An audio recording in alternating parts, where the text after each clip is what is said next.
자, 신학강좌 주도신학 세 번째 시간입니다. 여러분이 주도신학이라는 책을, 러크만의 주도신학이라는 책을 보게 되면 제3장이 균형을 이루시는 하나님이라 되어 있는데 그 과를 제가 순서를 좀 바꿨어요. 왜냐하면 하나님의 성품을 먼저 알고 균형을 보더라도 봐야 되기 때문에 순서가 좀 바뀐 것 같아서 제가 순서를 바꿔서요 3장을 하나님의 인격 부분으로 바꿨습니다. 그러니까 순서만 바꾸는 거예요. 책은 그대로 있고 여러분 책에는 하나님의 인격, personality라는 표현을 쓰고 있는데 이제 인격이라고 설명해도 되고 하나님의 속성, 성품 이런 식으로 설명을 보통 해요. 다시 말해서 하나님이 어떤 분인가 하는 내용이거든요. 인격이라는 표현으로 보통 책에서 번역을 하지만 personality라는 말은 말 그대로 속성, 성품 그런 말이에요. 캐릭터하고도 연관된 말이죠. 하나님은 어떤 분인가? 그분은 어떤 성품, 어떤 속성을 갖고 계신가? 이걸 보는 거예요. 무엇보다 그분은 인격적인 분입니다. 인격적이란 말은요, 사물이나 관념이 아니란 얘기예요. 우리가 섬기는 하나님은 인격적인 신이란 얘기예요. 하지만 타 종교에서 섬기는 신들은 인격적인 신들이 아닌 거예요. 어떤 관념이죠, 관념. 고대 로마나 그리스에서 구체적인 인물들의 신들을 섬겼잖아요. 하지만 그 인물들의 신을 지금 그대로 섬기는 사람이 있나요? 제우스를 그대로 섬기는 사람 없어요. 주피터 섬기고 이렇게 비너스 섬기는 사람 없다고요. 다만 주피터나 비너스나 이런 신들이 하나의 관념과 철학화돼 가지고 그 인물이 상징하는 어떤 철학이나 역사적 사상으로 사람들의 역사관을 보는 그런 관점이 형성되어 있는 거죠. 다시 말해 그들의 신들은 관념이에요. 인격적인 존재가 아니라고요. 하지만 우리 하나님은 인격적인 분입니다. 인격적인 분이란 건 뭘 말하냐면은 지정의가 있는 거예요. 의지를 발휘할 수 있고 우리랑 소통할 수 있는 분. 그렇죠? 그러니까 보통 인격 그러니까 하나님이 신격, 인간이 인격 아닌가 생각하면 그런 말이 아니라 인격적이라는 것 자체가 우리가 말하는 지정의가 있는 소통이 가능한 그런 존재를 말하는 거죠. 사실 이것도 인간 고유의 모습이 아니라 주님의 모습을 우리가 주님의 형상을 받았기 때문에 인격 형성된 거거든요. 그렇죠? 하나님 안에 이미 인격이 있는 거예요. 인격적이신 분인 거예요. 하나님 안에 지정의가 있고 의지가 있고 소통이 가능하신 분이라는 얘기죠. 근데 그러한 모습을 인간에게 주신 거란 말이에요. 하나님 형상 받았기 때문에. 그러니까 인간 고유의 것이 아니라 원래 하나님 것이라는 얘기죠. 이런 모습 자체도. 어떤 이 철학이나 어떤 뉴에이지 운동가들이 말하는 우주의 원리가 아니란 말이에요. 우주의 원리적인 어떤 신가 아니라 구체적인 인격. 사탄도 구체적 인격입니다. 사탄도 구체적 인격이고 하나님도 구체적 인격이에요. 우리는 그래서 하나님께서 그분의 의지대로 만물을 운행하시는 것을 확실하게 믿고요. 우리는 구체적으로 그분과 대화할 수 있죠. 인격자가 아니면 대화할 수가 없죠. 혼자 말하는 거죠. 불상 앞에서 아무리 기도해도 그 불상이 내 말을 듣지 않잖아요. 인격자가 아니니까. 그러면 사람은 자기 혼자 말하는 거예요. 앞에 어떤 그림을 그려놓고 거울 보고 자기한테 말하듯이 자기 암시하듯이 그냥 대상을 놓고 말할 뿐이지 진짜 그 신이 듣는 거 아니지 않습니까? 인격이 아니란 말입니다. 하지만 우리 하나님은 인격이시기 때문에 소통할 수가 있는 분이라는 얘기고 의지가 있어서 그분의 의지로 만물을 주관하시고 심판하시는 분입니다. 인격자십니다. 또 하나님은 영이시죠. 하나님은 영이시니 요한복음 4장 24절에서 하나님은 한 영이시니 그분께 경배하는 자는 영과 진리로 경배하리라고 말씀합니다. 하나님은 영이십니다. 그래서 보이지 않으시죠? 디모데전서 1장에 보게 되면 보이지 않으시며라는 표현이 나옵니다. 물론 예수님은 보이는 하나님이었죠. 육신으로 오셨으니까. 하지만 원래 이제 여호와 하나님은 이제 보이지 않습니다. 보이지 않기 때문에 하나님을 보면 죽는다고 생각을 했어요. 구약에서 사람들이 하나님을 볼 수만 있으면 얼마나 좋을까? 그래도 보게 되면 나 죽을 거야. 차라리 하나님께서 선지자를 통해서 꿈을 통해서 계시만 해주면 좋겠어. 이런 것이 구약적 관념이었단 말이에요. 근데 그분이 이제 육신이 있고 구체적으로 내려오신 분이 구체적으로 내려오셨잖아요. 예수님으로. 우리 이제 성자 하나님에 대해서는 아들 하나님에 대해서는 보이는 하나님이지만은 성부 하나님에 대해서는 보이지 않는 하나님이셔요. 그래서 영이시기 때문에 그분께 다가가려면 반드시 영적으로 다가서야죠. 하나님과 물리적으로 소통하려고 하지 마세요. 영적으로 소통해야 됩니다. 어떤 분들은 내가 기도하니까 성령을 충만해서 성령께서 나를 어루만져 주셨다. 어떻게 어루만져요? 성령님은 영이신데. 그렇죠? 자기가 그렇게 느꼈단 말이겠죠. 은사주의자들 그런 말 많이 합니다. 아니에요. 하나님은 육이 아니라 영으로 다가서야 돼요. 그래서 경배도 영으로 경배해야죠. 여러분은 몸으로 여기 와 있지만 영으로 예배를 드리는 거잖아요. 그래서 여기 앉아있든 밖에서 사정상 온라인으로 예배드리든 우리는 동일하게 한 영으로 예배드릴 수 있는 거죠. 하나님 영이시니까 하나님께 경배드리고 하나님과 동행하는 거 전부 다 영으로 하는 겁니다. 주님께서 딱 형상을 갖춰서 내 손 잡고 이끄는 거 아니잖아요. 영으로 함께 동행하는 겁니다. 영적으로. 유일하신 분입니다. 신이라 불리는 존재들은 무수히 많지만 하나님은 한 분이에요. 나 외에 다른 하나님이 없느니라. 이사야 44장과 45장에서 아주 명백하게 말씀해 주셔요. 이사야 44장 6절에서 이스라엘의 왕인 주 곧 만군의 주인 그의 구속주가 이같이 말하노라. 나는 처음이요 나는 마지막이라. 나 외에 다른 하나님이 없느니라. 나 외에 다른 하나님이 없느니라. 그렇죠. 다른 신이 없단 말입니다. 45장 21절에서도 뒷부분에 나 주가 아니냐 나 외에 다른 하나님이 없나니 공의로운 하나님 곧 구주가 나 외에는 없느니라. 이런 하나님은 없다는 얘기입니다. 자, 그러면 하나님의 속성을 좀 더 살펴봅니다. 하나님의 속성은요 본질적 속성과 도덕적 속성이라고 나눠져요.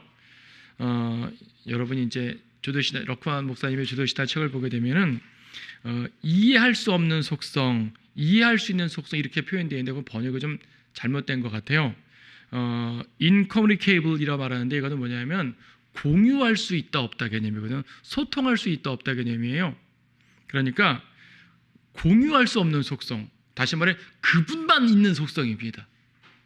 반면 뒤에 있는 공유할 수 있는 속성은 그분에게도 있고 우리에게도 요구하시는 거예요. 그 속성을 우리에게 공유하시는 거죠. 나도 그러니까 너도 그렇게 해라. 대표적으로 내가 거룩하니 너희도 거룩하라. 그렇죠? 근데 하나님께서 내가 불멸하니 너희도 불멸하라 이런 말 안 하잖아요. 내가 무소부지하니 너희도 무소부지할지니라 이러지 않잖아요. 그렇죠? 이거는 하나님만이 갖고 있는 속성이에요. 그래서 그분의 본질성 속성, 어떤 분은 이제 내추럴 그러니까 하나님의 자연적 속성 그러는데 이것도 번역이 잘못된 거예요. 자연적이라 말하면 좀 어울리지 않죠. 하나님의 본질적 속성, 그분의 본래적 속성, 풀어 말하면 그분만이 갖고 있는 속성, 혹은 신적 속성 이렇게 표현하면 되겠고요. 그렇죠. 인간에게 요구하지 않습니다. 하나님은 영원하십니다. 영원한 것은 인간은 유한한 존재, 하나님은 영원한 존재. 물론 하나님께서는 우리에게 영생을 주셨죠. 그래서 우리에게도 영생을 공유시켜 주시긴 하지만 이거는 이제 우리가 구원받고 변화되고 휴거됐을 때 우리가 주님의 몸처럼 변화됐기 때문에 가능한 것이지 이런 유한한 인간 자체가 영원한 건 아니잖아요. 그렇죠? 영원한 것은 하나님만이 갖고 있는 속성이고 나머지 모든 것들은 유한한 존재들입니다. 시편 90편 2편이 대표적이에요. 성경에서 영원한 하나님 말씀하시는 것이 꽤 많은데 대표적인 말씀이 시편 90편 2편 말씀입니다. 산들이 생기기 전 주께서 산 땅과 세상을 조성하시기도 전 곧 영원부터 영원까지 주는 하나님이시니이다. 영원부터 영원까지. 자, 영원하시다고 말씀하셨는데 여기서 산들이 생기기 전 세상을 조성하시기 전 이런 표현이 나왔어요. 자, 기본적으로 산을 말할 때 영원한 산이라고 표현했습니다. 산 자체가 영원하지 않죠. 근데 인간의 유한한 시간으로 보니까 산은 옛날에도 있었고 앞으로도 있을 거잖아요. 인간의 유한한 사고력으로 보게 되면 산은 영원한 것처럼 보이는 거예요. 나는 기껏해야 100살까지밖에 못 살지만 산은 몇백 년 동안 있잖아요. 저 자리에 그대로. 그렇죠? 여러분이 등산 좋아하시는 분들 산에서 엄청난 바위산 보게 되면 거기에 와 감동하잖아요. 이 산이 우뚝 서 있구나. 그래서 이제 이 사람들이 좀 변하지 않고 뚝심 있는 사람들을 가리켜서 산 같은 사람 이렇게 표현하기도 하잖아요. 산은 그렇게 우뚝 서 있고 변하지 않고 영원한 존재라고 이제 시적으로 표현됩니다. 근데 그 산이 생기기 전부터 주님 계시다는 얘기죠.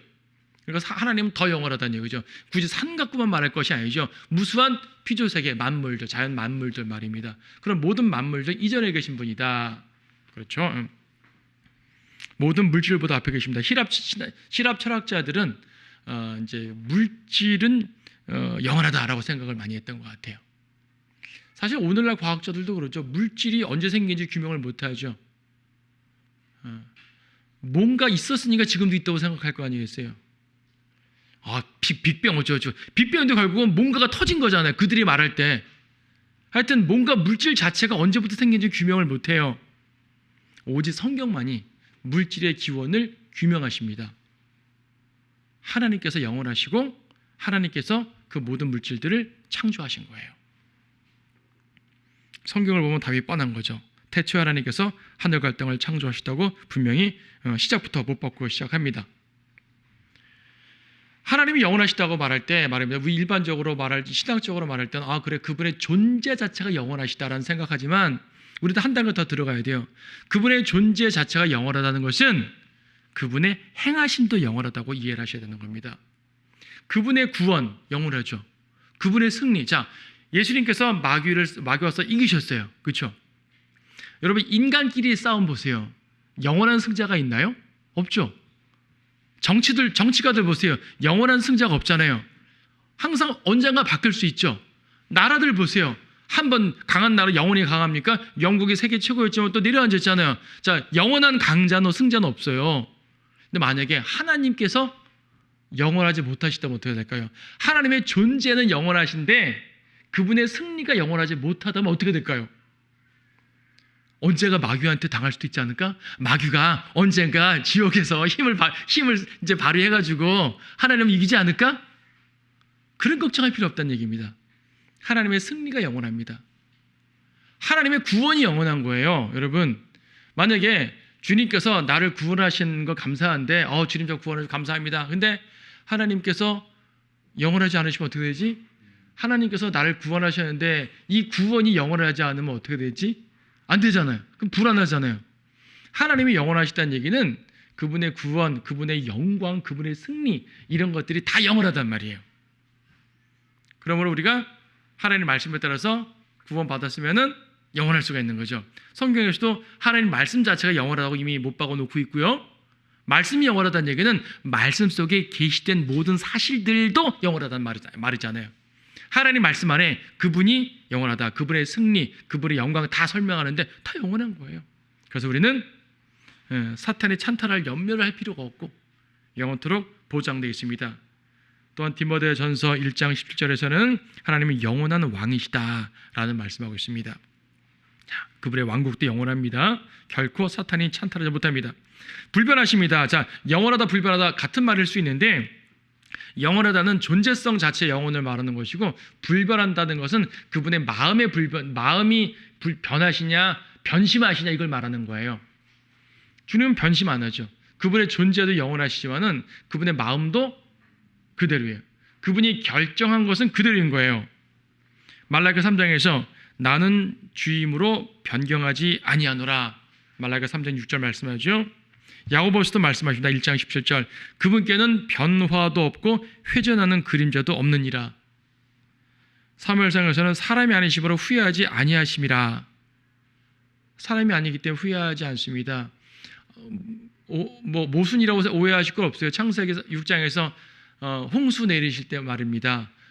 사람을 지으셨으면 후회하셨습니다. 이 표현은 그들의 죄 때문에 멸망을 시킨다는 그분의 안타까운 마음을 표현한 거예요. 이걸 보통 이제 신인동형적 표현 그러는데 아까 하나님께서 인격적인 분이라고 그러셨잖아요. 하나님께서 인간의 마음으로 표현해 주는 거예요. 하나님은 영원하고 저 천상에 계신 분이지만 우리에게 그분의 뜻을 계시해 주시려면 인간의 언어로 주셨잖아요. 여러분 하늘의 언어로 샬라샬라 주시지 않았단 말이죠. 인간의 언어로 주셨어요. 인간의 마음으로 이해할 수 있는 것을 주셨단 말이에요. 그래서 인간의 마음으로 이해할 수 있는 상황, 마치 자녀가 말썽을 피우면 부모가 마음 아프고 하는 것처럼 하나님도 인간이 말썽 부리면 마음 아프다는 얘기입니다. 그래서 창세기 6장에서 내가 땅에 인간들을 지은 게 후회스럽다라고 말하는 것은 그렇게 안타깝다는 얘기지 하나님께서 인간처럼 변덕심하게 후회한단 말이 아니거든요. 근데 만약에 하나님께서 우리가 마음에 안 든다고 그때 갔다면 다 후회하시고 뒤바꾸면 어떻게 되실까요? 우리 누가 이 세상에 다리 붙이고 살 수 있겠습니까? 성경에서 창세기 같은 경우는 특별하게 하나님께서 인류를 멸망시킬 수밖에 없는 그런 죄악의 극심한 모습을 표현한 것이고요. 하나님의 본성 자체는 후회하시고 변하시는 분이 아니란 말입니다. 그분은 영원하실 뿐 아니라 심적으로도 변하지 않으십니다. 그래서 우리를 향한 자비도 변하지 않으세요. 사랑도 변하지 않으세요. 하나님이 여러분에게 사랑을 베푸셨으면 변하지 않습니다. 다만 우리가 잘못했을 때 아버지의 마음으로 징계, 회초리는 칠 수 있지만 그렇다고 사랑 자체가 없어지는 건 아니죠. 그분의 사랑은 변함이 없습니다. 여러분을 향한 주님의 사랑이 변한다고 생각해 보세요. 그럼 우리는 살 수 없죠. 그래서 주님께서는 히브리서에서도 예수 그리스도께서는 어제나 오늘이나 영원토록 변하지 않는다고 말씀하죠. 물론 그분의 사역의 방식은 변했었어요. 구약의 방식, 신약의 방식, 이런 이제 사역의 방식, 경륜의 방식은 변했죠. 초림 때는 주님께서 이적을 행하시고 지금 이적을 행하지 않으시고, 초림 때는 인간의 모습으로 오셔가지고 십자가 죽으셨고, 재림 때는 원수들을 무찌르시고, 그분의 사역의 방식은 바꿨어요. 변했어요. 하지만 그분 자체는 변하지 않잖아요. 그분의 사랑이 변한다는 말은 들어본 적이 없어요. 그분의 자비 변하지 않으세요. 그래서 영원하시고 불변하신 하나님, 여러분이 하나님을 신뢰한다는 얘기는 바로 이 근거에서 신뢰하는 겁니다. 변하는 신이라면 결코 신뢰할 수가 없죠. 여러분이 어떤 이렇게 바람 많이 불 때 말입니다. 흔들리지 않는 튼튼한 뭘 붙잡아야지 되는 거죠. 흔들리는 걸 붙잡으면 소용없지 않습니까? 같이 날아가 버리고. 그렇죠? 여러분 기도할 때 흔들리는 신들에게 기도하겠습니까? 흔들리지 않는 하나님께 기도하겠습니까? 여러분이 기도할 누군가에게 뭔가를 구할 때 흔들리는 인간들, 변덕심 많고 능력도 없는 인간들에게 뭘 구하겠습니까? 아니면 하나님께 구하겠습니까? 그렇죠? 하나님께서는 인간들을 통해 역사하시긴 합니다. 그러면 나는 하나님을 의지하는 가운데 주님께서 인도해 주신 대로 필요한 사람들을 만나서 도움을 받으면 돼요. 여러분 결과적으로 인간들에게 도움을 받습니다. 하나님이 인도하신 가운데 어떤 사람을 붙여주시면 그 사람에게 도움 받는 것은 하나님이 도와주신 거죠. 근데 하나님께 도움을 구하지 않고 내 방식대로 자꾸 인간들만 찾아다닌다. 그럼 안 되는 거죠. 그들은 변하는 존재란 말입니다. 변덕이 심한 존재고요. 능력도 없는 존재고, 그가 부와 권세가 있어도 영원하지가 않는 거고, 그래서 변하지 않기 때문에 신실하신 겁니다. 전능하시다. 전능하신 것도 역시 하나님만이 하시죠. 인간은 전능할 수가 없습니다. 인간은 조금 능력이 있어도 그게 그거죠. 인간끼리 좀 능력이 있어봤자 얼마나 차이가 나겠습니까? 골리앗이 아무리 힘세고도 하나님 앞에서는 똑같이 인간일 뿐이잖아요. 그렇죠? 너희는 사람에게 의존함을 그치라. 왜 사람에게 의존함을 그치라 그랬어요? 그의 호흡이 콧구멍에 있는 사람에게 의지하지 말라는 얘기예요. 코만 막으면 죽는 게 인간입니다. 그런 인간은 능력이 없죠. 아무리 힘이 세고 지혜가 막강해도 소용없습니다. 하나님은 전능하셔요. 창세기 17장 1절에서 하나님께서 아브라함에게 나는 전능한 하나님이라, 너는 내 앞에서 완전하라 라고 말씀하십니다. 전능한 하나님. 그래서요, 구약 성경에서 하나님께서 자기 자신을 칭호할 때, 호칭할 때 많은 호칭들이 있는데 그 중에 가장 대표적인 호칭이 전능한 하나님입니다. 전능하신 하나님. 출애굽기 6장 3절에서는 여호와란 이름을 계시하시면서 내가 아브라함에게는 여호와란 이름으로 나타나지 않고 전능한 하나님의 이름으로 나타났어 라고 말씀해 주셨거든요. 그러니까 여호와란 이름, 히브리어로 여호와란 이름은 물론 창세기에서부터 많이 등장합니다. 서술 가운데 많이 등장합니다. 하지만 하나님께서 자신을 직접 계시하시는 것은 전능한 하나님이라는 이름으로 더 많이 계시하셨어요. 이게 대표적인 이름이에요. 뒤에 또 보겠지만 전능하신 하나님, 지극히 높으신 하나님, 그렇죠? 전능하시고 지극히 높으신 하나님, 그리고 영원하신 하나님, 이 세 가지가 구약의 대표적인 3대 이름입니다. 그 중에 전능하신 하나님.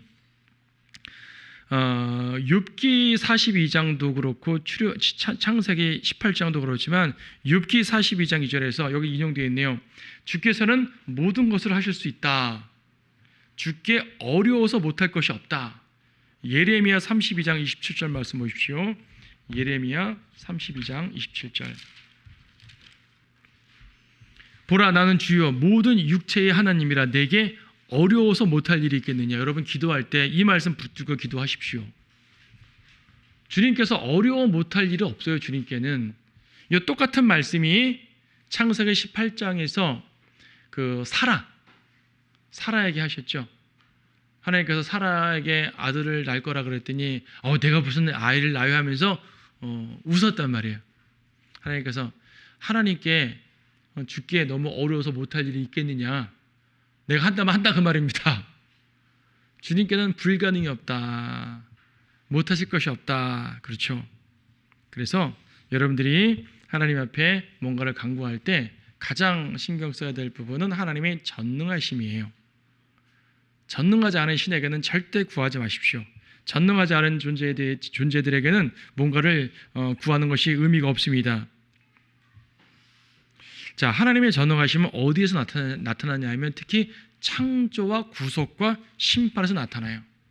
다른 신들은 창조의 능력이 없어요. 여러분 이방 신화들에 보면 창조 신화가 종종 있어요. 중국도 창조 신화가 있고요. 인도에도 있고요. 메소포타미아에도 있고요. 세계 많은 나라들에서 창조 신화들이 있어요. 근데 그 신화들을 보면 전부 다 그 신들이 원래 있는 무엇인가를 활용해서 뭘 만들어요. 그리스의 신들도 뭐 창조하는 신이 있고 이집트의 신도 창조의 신이 있고 파괴의 신이 있고 막 그런단 말입니다. 그 신은 반드시 이미 있는 무언가를 활용해서 뭘 만들어요. 근데 성경의 하나님은 우리 하나님은 무에서 유를 만들죠. 유에서 유를 만들기도 했어요. 인간을 만들 때는 유에서 유를 만들었죠. 이미 하지만 그 유도 뭐예요? 원래 무에서 만든 유였잖아요. 아무것도 없는 상태에서 하늘과 땅을 만드시고 흑을 만들어 놓으시고 그 흑으로 인간을 만들었으니까 인간 자체는 유에서 유를 만든 거로 할 수 있지만 인간을 만든 흑 자체는 또 무에서 만들어진 거니까 결국 하나님께서는 무에서 유를 창조하신 분이에요. 세상에 어떠한 신도 무에서 유를 창조했다는 그러한 이야기가 없어요. 모든 지구 역사상의 이 신화를 비교해 보세요. 다 찾아보시지 못하겠지만 다 반드시 유에서 유를 만든 신들이고 또 보면요 그 신화들 보게 되면 다 창조했네요. 근데 창조한 그 신이 다른 신한테 짓밟혀요. 뭐 그래요.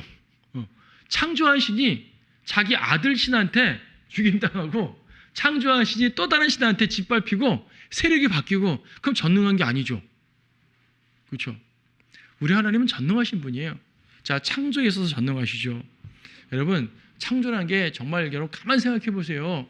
지금 여러분 보니 이 수많은 나무들만 여러분 당장 나무들만 보더라도요. 저걸 주님 말씀 한마디로 툭 만드셨는데 이 나무들만이 아니라 온 세상 나무들. 아마존의 빽빽한 삼림. 그렇죠?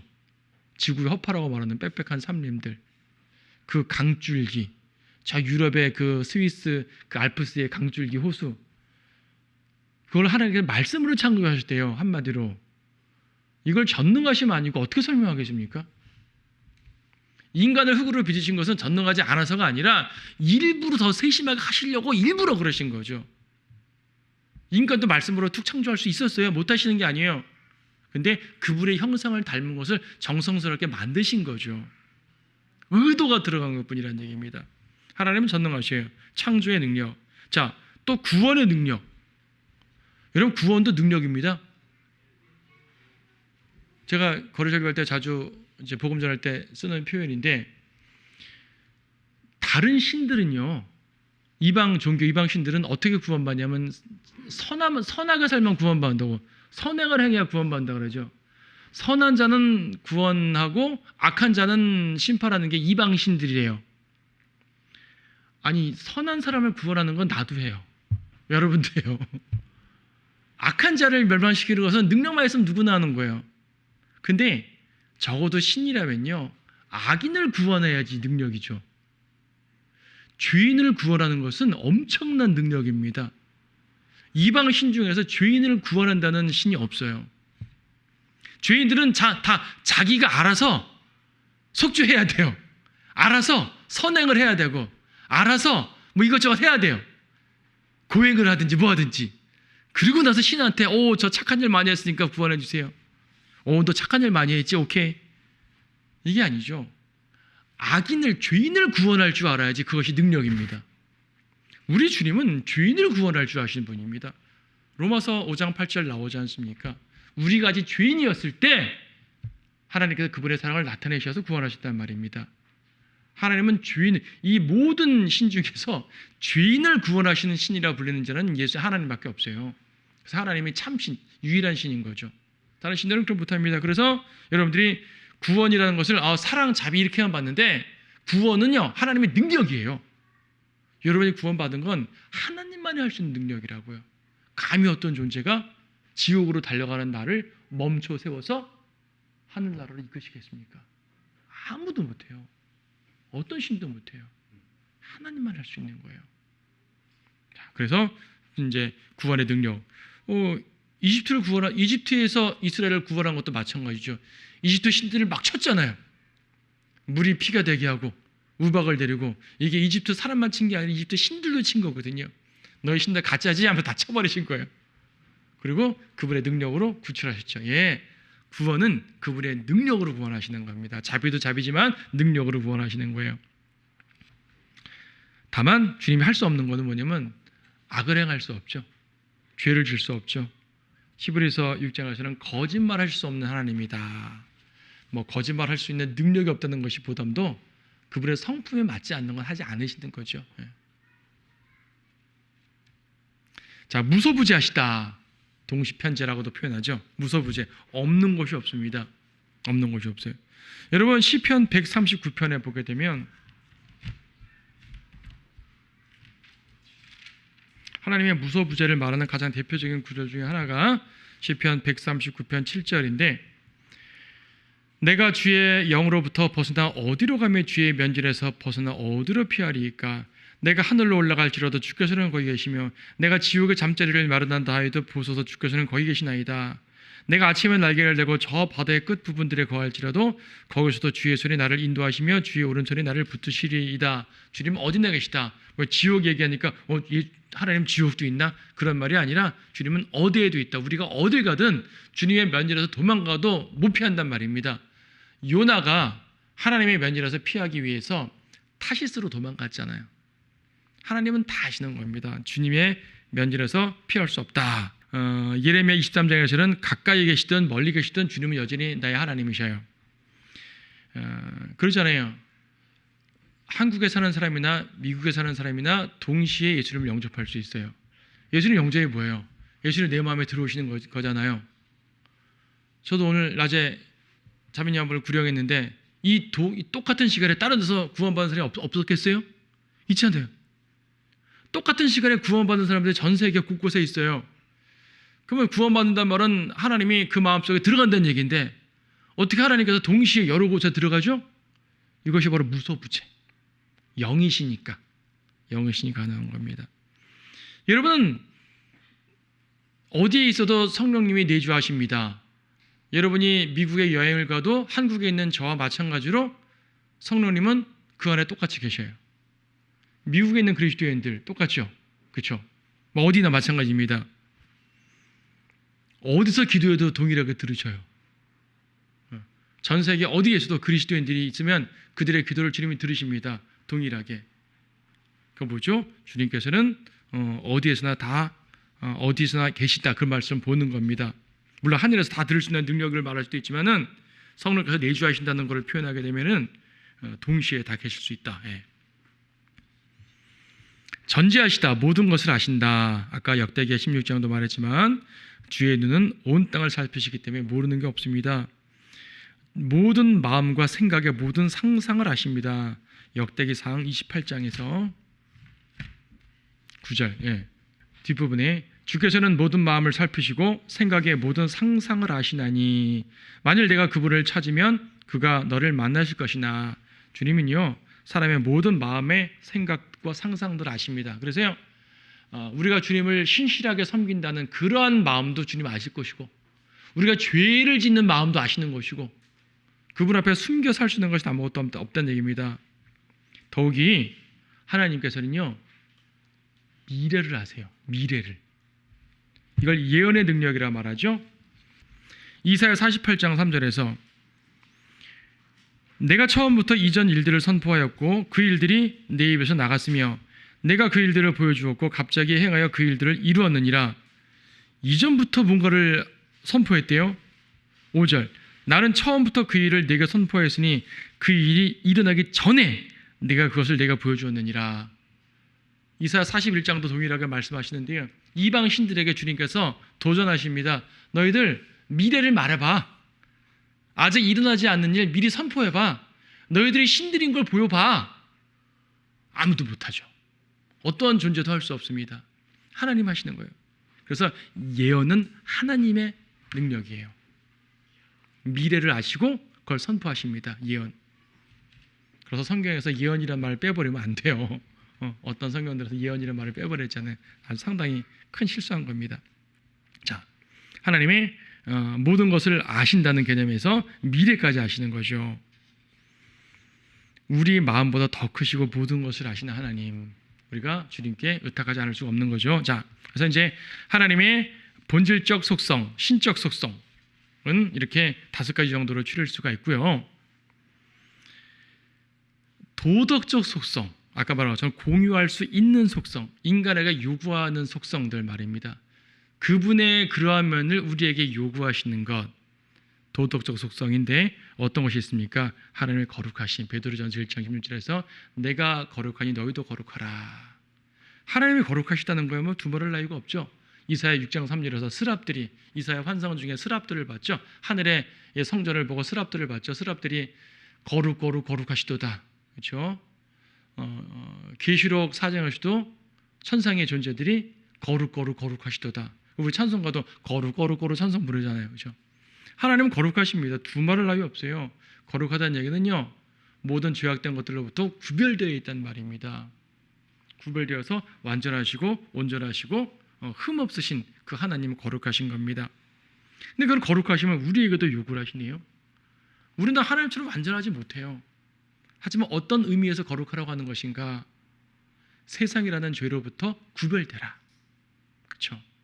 죄악으로부터 구별되고 악한 것으로부터 구별되고 너희는 그들로부터 떨어져서라고 말하죠. 악한 것들로부터 떨어지라는 것.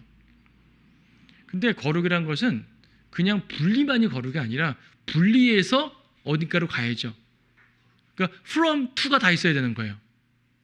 세상으로부터 분리해서, 죄로부터 분리해서 가만히 있으면 거룩이 아니에요. 죄로부터 from 죄, from 세상으로부터 분리해서 to 하나님, to God, 하나님께로 가야 되는 거예요. 세상에서 분리해서 성경으로 가야지 온전한 거룩이죠. 그냥 분리만 해도 가만히 있으면 그건 거룩도 아니에요. 여러분, 세상에서 분리해서 산속에 사는 자연인들 많잖아요. 그러니까 구원받지 않은 자연인, 그런 개념 자연인 말고 숲속에서 생활하는 자연인들 가끔 나오잖아요. 많은 사람들 자연을 벗어나서 산다고. 속세가 싫어서 자연으로 갔다 이거죠. 중세 수도사들이 그랬어요. 중세 수도사들이 소위 말해 속세를 벗어나서 간 거예요. 그러니까 말하자면 중세도 도시에 있는 카톨릭 교회들은 교황 통치, 마리아 숭배를 아주 극심했거든요. 근데 그나마 수도원에 들어가면 교황 눈치 좀 덜 보고 성경에 집중할 수 있었어요. 카톨릭 수도사들이라도. 그래서 그 사람들은 조금 이제 소위 말해 속세를 벗어나가지고 산에 들어가서 수도원들을, 광야로 들어 수도원을 만든 거예요. 근데 이건 온전한 거룩이 아니에요. 하나님께 제대로 나온 것이 아니라 여전히 카톨릭 체제 속에서 그냥 카톨릭 교회들이 행하는 그러한 외형적인 도덕적 죄들만 벗어난 거죠. 죄로부터 벗어난 건 좋아요. 하나님께 온전히 들어가야 되는 거예요. 이래야 진짜 거룩인 거예요. 주님 우리에게 내가 거룩하니 너희도 거룩하라, 단지 죄짓지 말라는 말이 아니라, 당연히 죄를 지면 안 되지만 벗어나서 주님께 밀착하라, 그런 말입니다. 주님께 밀착하지 않고 주님의 성품을 받을 수도 없죠. 하나님 의로우십니다. 의로우시고 자비로우시고, 이런 거 뭐 성경에 많이 나와서 한두 구절 찾아볼 게 없죠. 많습니다. 의로우십니다. 로마서 6장 13절만 봐요. 로마서 6장 13절. 하나님은 의로우신데 그 의로우심을 우리에게 요구하시네요. 로마서 6장 13절은 뭐냐면 의의 병기 말하는 부분인데요. 또 너희 지체를 불의의 병기로 죄에게 내어주지 말고 다만 너희 자신을 죽은 자들로부터 살아난 자들처럼 하나님께 드리며 너희 지체를 의의 병기로 하나님께 드리라. 의의 병기. 의의 병기라는 얘기가 우리에게 의의 도구가 되란 말 아니겠습니까? 다시 말해 의롭게 살라는 말이에요. 성경에는요, 하나님께서 의로우신 것처럼 우리도 하나님의 나라와 그분의 의를 구하라 그랬잖아요. 또 의의 열매를 맺으라 그랬어요. 의는 하나님께 속했는데 우리에게도 그 의를 요구하시는 거죠. 하나님을 닮으란 얘기입니다. 하나님을 따르란 말이죠. 자, 자비로우시다. 자비롭고 은혜롭고, 이것은 이제 자비와 은혜는 같은 구절에서 주로 말하는 게 많죠. 시편 103편. 개인적으로 참 좋아하는 시이기도 하고요. 시편 103편 보면 103편 8절에서 주는 자비로우시고 은혜로우시며 노하기를 더디하시고 자비가 풍성하시도다. 자비를 같은 절에서 두 번이나 반복하셨네요. 얼마나 자비로우셨으면. 자비라는 말은요, 죄를 용서하시는 개념으로 이해를 하시면 좋아요.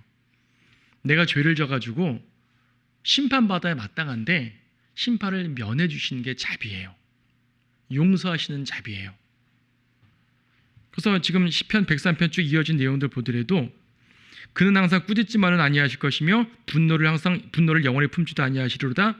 그는 우리의 죄들을 따라 우리를 처리하지 아니하시며 우리의 죄악들을 따라 우리에게 갚지 아니하셨으니, 우리의 죄악들에 따라 우리를 갚으셨다면 아마 저는 이 자리에 서 있지 못하는 건 말할 것도 없고 숨이 붙어있지도 못했을 겁니다. 수많은 사람들이 그러겠죠. 내가 10개의 죄를 졌으면 주님이 10개에 맞춰서 심판하지 않으세요. 내가 10개의 죄를 지면 하나님은 1개에 맞춰 심판하셔요. 더 낮게 하실 수도 있죠. 출애굽기나 민수기 같은 데 보게 되면 이스라엘이 불평을 많이 했는데 그때마다 다 혼내신 게 아니라 때때로는 참아주시고 몇 번 참다가 한꺼번에 몰아서 치시죠. 여러분 인생에 그런 거 많이 있을 겁니다. 죄 졌다고 자백도 안 했는데 심판이 안 내려오네요. 나는 괜찮은 건가? 그리고 계속 죄 짓다가 언젠가 호되게 당하죠. 주님은 우리 사랑하시기 때문에 당연히 혼내십니다. 하지만 내 죄 지은 대로 혼내지 않으셔요. 그러면 살아있을 사람이 없습니다. 그래서 주님께서 징계하시는 것 자체도 자비예요. 자비. 이 예레미야 애가 3장 말씀 보세요. 예레미야 애가 3장.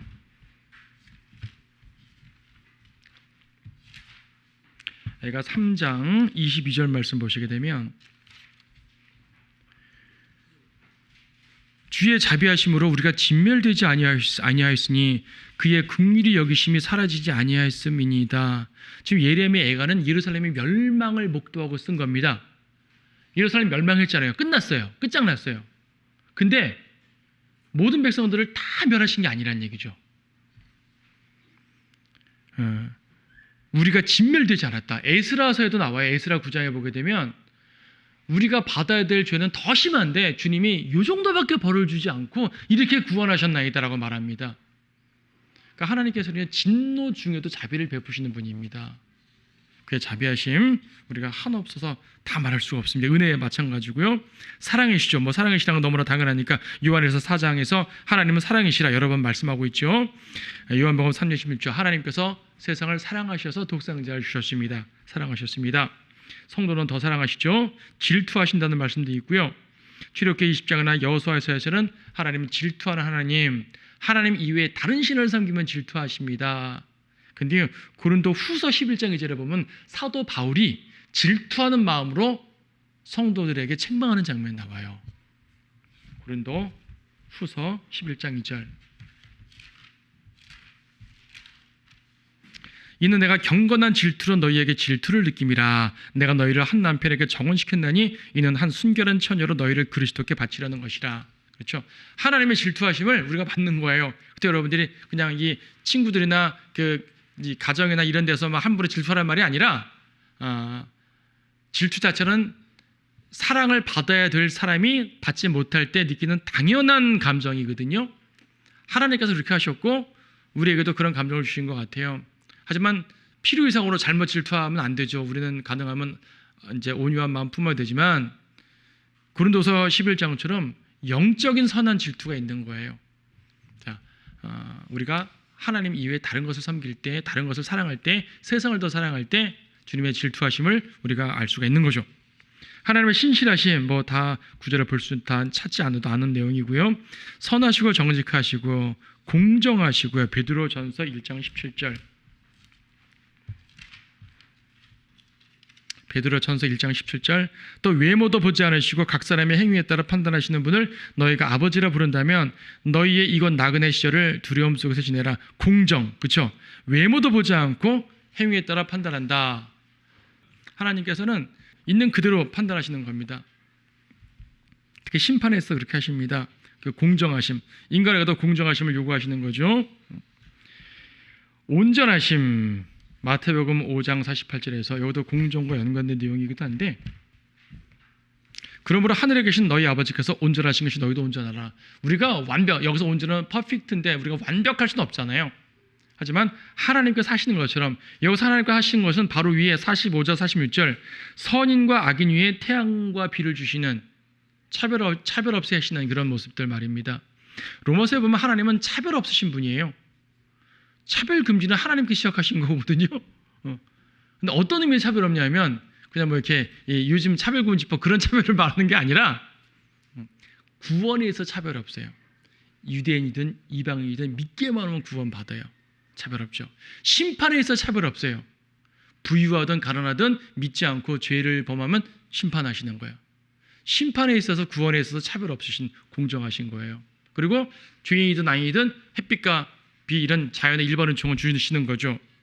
우리도 그처럼 주님의 공정하심을 따라서 온전하게 행하라. 자, 말씀드린 건 뭐냐면 하나님께서는 정말로 전반적으로 의로우시다. 이 모든 걸 합치면 의로우시고 자비로우신 하나님이라는 얘기예요. 근데 주님은 의와 자비에 대해서 우리에게도 요구하신단 말입니다. 그렇게 행하지 않는 사람을 또 책망하시고 그렇게 행한 사람을 상 주시고, 그래서 주님의 성품을 우리가 본받고 따라야 됩니다. 주님의 전능하신 성품을 본받으라는 말이 아니라 거룩하시고 의로우신 성품을 본받으라는 말이죠. 결론적으로 하나님 같은 분 없습니다. 모든 신들 안 되죠. 서론부터 말씀드렸어요. 주님을 두려워하고 사랑하며 섬기십시오. 이러한 하나님인데 우리가 섬기지 않고 멀리할 이유가 없잖아요. 그렇죠? 오직 주님 말을 섬기고 주님 말을 따르는 여러분들 되어서 우리 하나님의 위대하심을 더욱더 기억하는 여러분들 되셨으면 좋겠습니다.